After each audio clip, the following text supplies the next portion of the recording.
I won't ask you to give all your names, but I do want to let it be known that everybody here came in with their Bibles and stayed on their Bibles the whole time.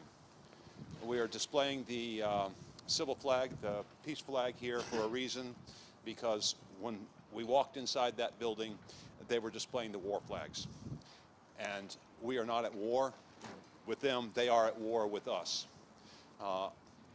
Along those lines, I think we've got everybody except for Miss Hudok over here. And she wants to be behind the camera, so there's a couple that won't be here. They had to cut out, but we had a good showing today for Thomas. And Bill, if you would kindly let us know what you viewed in there. Well, we saw a corporate system at work. We saw a system that makes up their own rules, and you have to submit to their rules. And they are fictions, they are not real. We have a hijacked Constitution, so we don't have the rule of law. We don't have real men acting in both capacities as government and in this case, defendant. We have a real defendant and we have a fiction government. And they want you to surrender to them, and they see Thomas as dangerous. He's dangerous because he's exposed the system.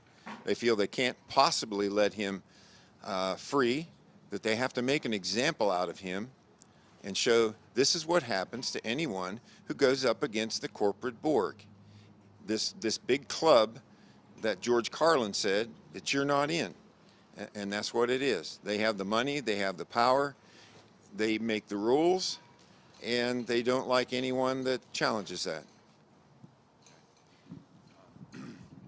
We noticed that the administrator in this case removed every one of the challenges that Thomas had put forward and cited rules against the format of the documents he put in there, not the content, more the format.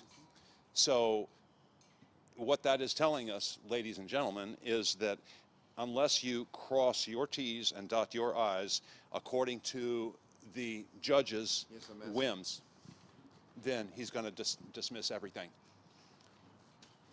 What did we see there? What did you see in there today?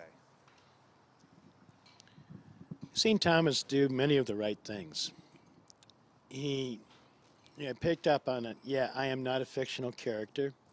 I am a human. I am a man created in God's image. I'm not a human being. And it seemed to me that the judge just kind of ignored that. He didn't really accept the idea. He wasn't going to accept any argument that Thomas did present. He presented a lot of good arguments. Some of it probably could have been worked with a little bit more. But he did present, in the best of his ability, some great arguments. Will the court accept it? No. He's classified still as an entity, and he is a danger to society. Not to our society, but to the court system society. And he's a danger to the Illuminatis because he has exposed them for the game that they have played.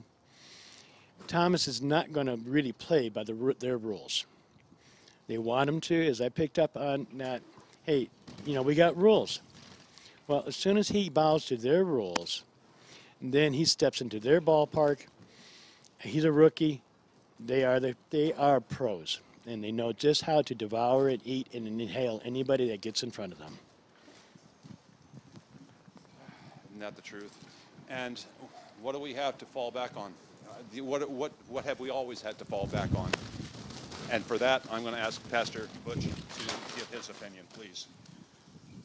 Well, I think the judge answered the whole argument when he said, "Our rules, I please." Now, he did say that. Y'all heard that, right? Our rules, I please.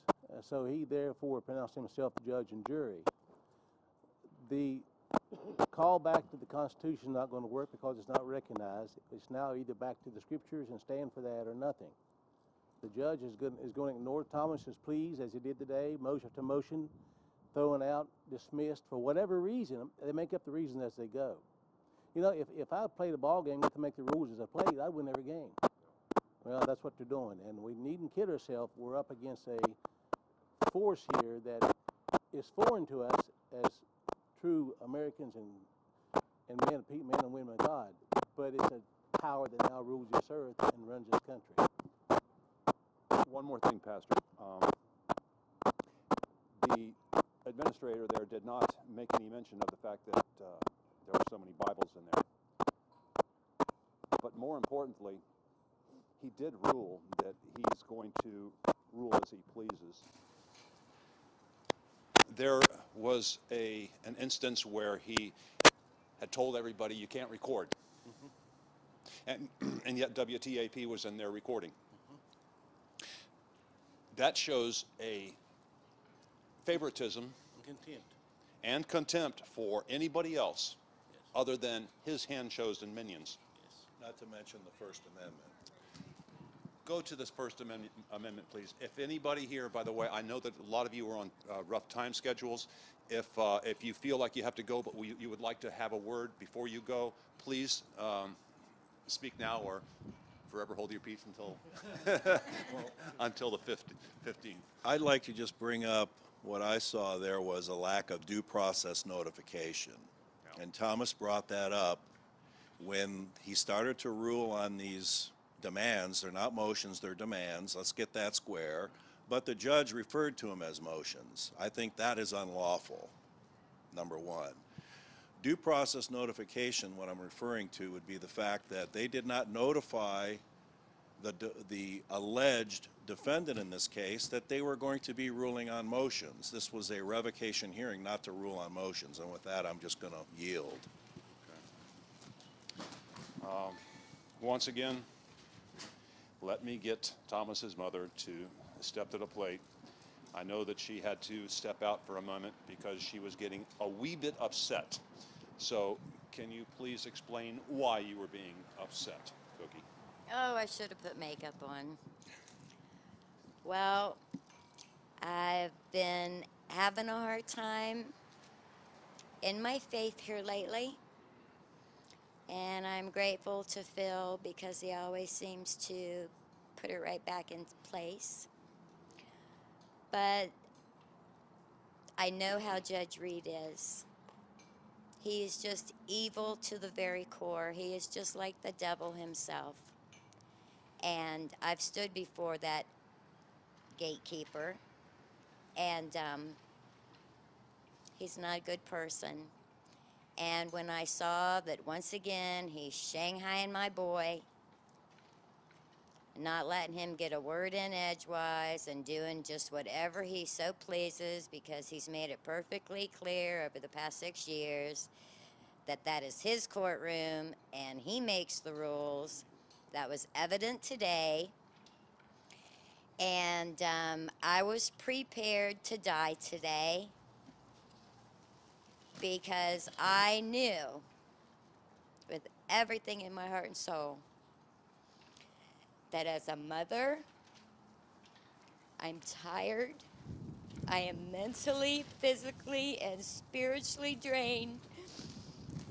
And I knew if I didn't leave that courtroom that they would shoot me dead in front of my boys and all of our friends because I truly could have done something that I could have regretted. And I regret that I didn't get to tell Tommy I loved him on the way out. But I couldn't go back in that courtroom because I knew where my emotions were. I knew where they were. I just couldn't stay. They are just so evil, but God will prevail in this. I don't know how he's going to do it because he made promises to me and Tommy. But I know Tommy's going to get to come home as a free man, and that's what I'm waiting on. He deserves it because God chose him for this, and he's not going to leave him. And I just want to say, for all you people out there, you patriots that said that you were Tommy's friend, all you people that he helped when you were just crying and moaning, bitching and complaining, calling our house every day, wanting Tommy's help because you just couldn't do it. I want you to know something. My son is still sitting in jail. Today is day 150 for you.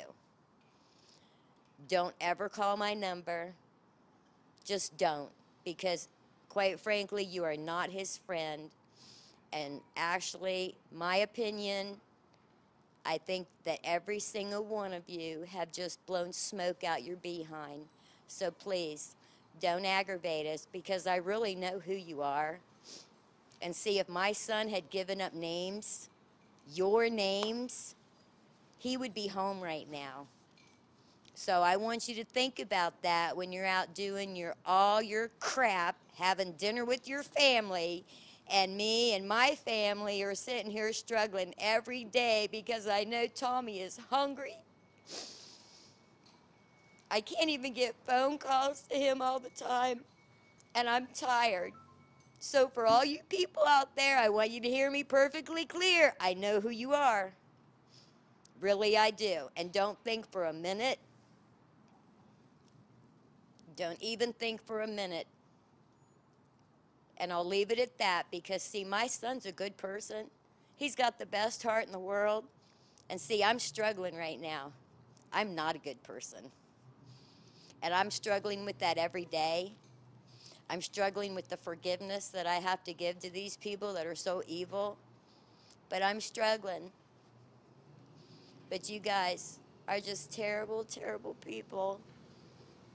But I really know who you are, so you better think about that. You know where I'm going with it.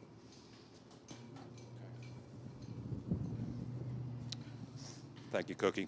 I know this has got to be very rough for you, this whole thing. But for everybody here, we come in peace. Hence the need for the peace flags.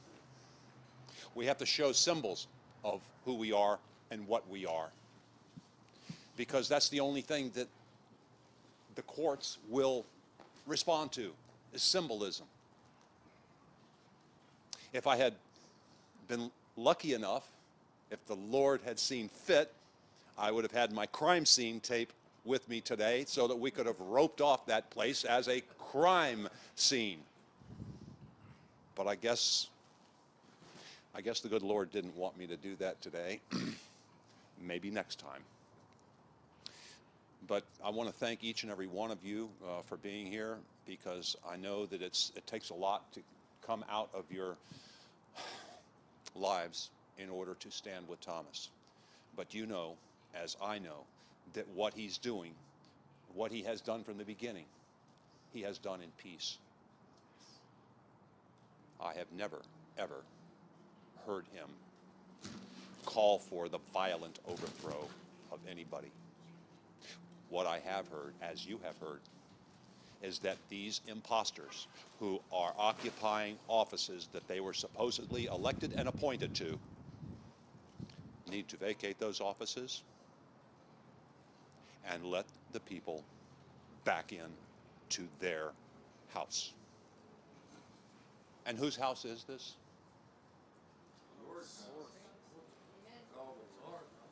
It's the Lord's house.